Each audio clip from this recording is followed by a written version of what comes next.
Do you have any concerns regarding your mortgage payment or the timing of your purchase? Real estate is a good long-term investment for everyone since it allows you to stabilize one of your largest expenditures and one of your most basic needs. Many first-time buyers, though, are anxious about overpaying or buying at the wrong time because everyone's financial condition is different. Everyone's buying decision will be different. As a consequence, what is a nice moment for one individual may not be for another.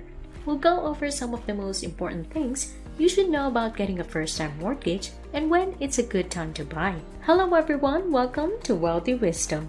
In this video, we're going to talk about be a homeowner, things you need to know in getting a first-time mortgage. If you are new to this channel, do like and subscribe to the channel. The phrase, time in the market, is often used by financial professionals when talking about assets, notably real estate. That is unquestionably the situation. It should be okay for you to purchase a home as long as you intend to keep it for at least 5, 7, or 10 years before selling it. Almost without exception, real estate has been shown to have a profitable track record. If you buy a piece of real estate now and ensure that it is well maintained, its value in 10 or 20 years should be more than the amount that you paid for it, supposing that the market in the United States as a whole continues to increase. It is probable that its value may decrease over the course of the next several years. Check to see whether you're spending too much of your income on housing for your personal budget. The general rule of thumb is that you should not spend more than 28% of your gross income on housing.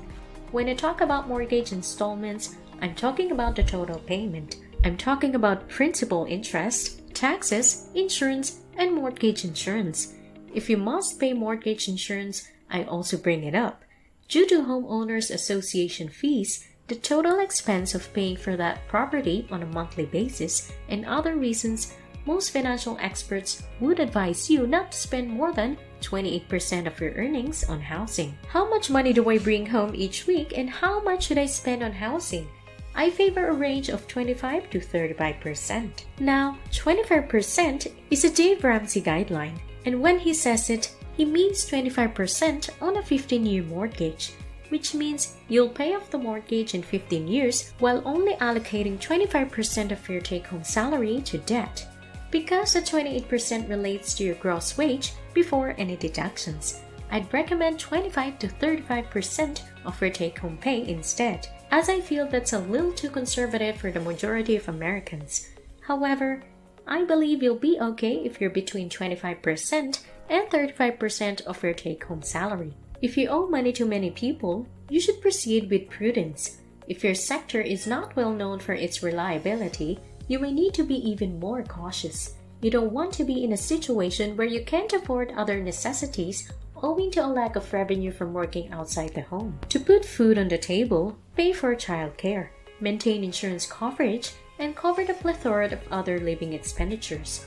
All of these things must be paid for. You don't want to spend so much money on your property that you have no money left over for other things, notably investing.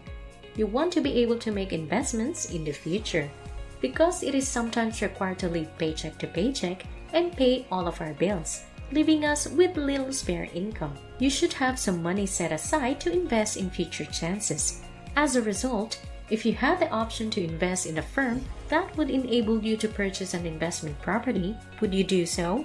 You won't be able to take advantage of any fresh opportunities if your financial situation is so precarious and your debt load is so heavy that the whole of your salary goes towards satisfying your financial obligations.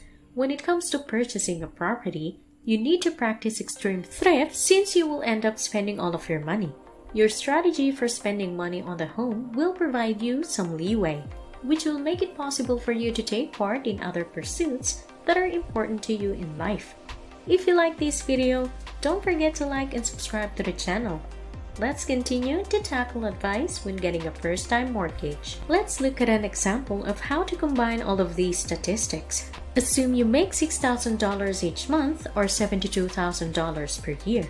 that person's gross pay would be $1,680 or 28% of his or her annual wage. It has been recommended that they contribute no more than that amount toward the overall cost of their mortgage.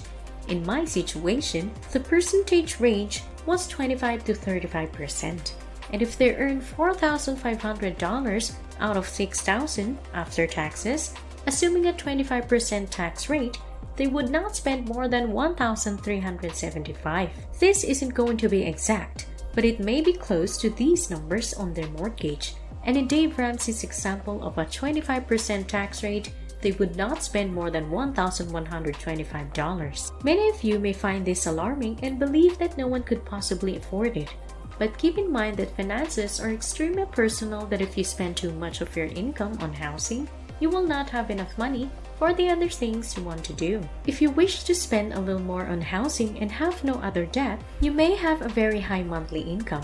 However, before making that choice, you should talk with a financial advisor to see if you are financially equipped to meet the remainder of your financial goals and to getting a first-time mortgage. You want to make sure that your finances aren't fundamentally overstressed, so they'll look at your debt, insurance, investments, and everything else and say, okay, you can push a little higher because you have everything else in place, or you have enough money coming into your 401k Roth IRA, and other areas that you can do more than that.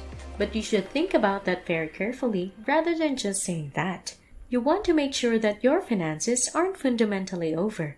To conclude, when people are thought to be broke, they spend first, just as they spend, and then save and invest what's left, which is typically nothing. Wealthy people think differently. You will have money on the side if you are set up in such a way that you are maxed out and your investments are. People will first save and invest, and then they will spend what is left over.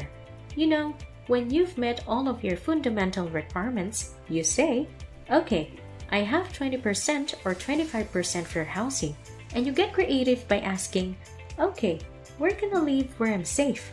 Where can I reside that has an excellent education system, or whatever your preferences are? How can I live on that budget that will work for me? We've reached the end of another video, and thank you for watching. I hope you have learned how getting a first-time mortgage. If you like this video, do give us a like, subscribe to the channel, comment down below. Thank you and goodbye.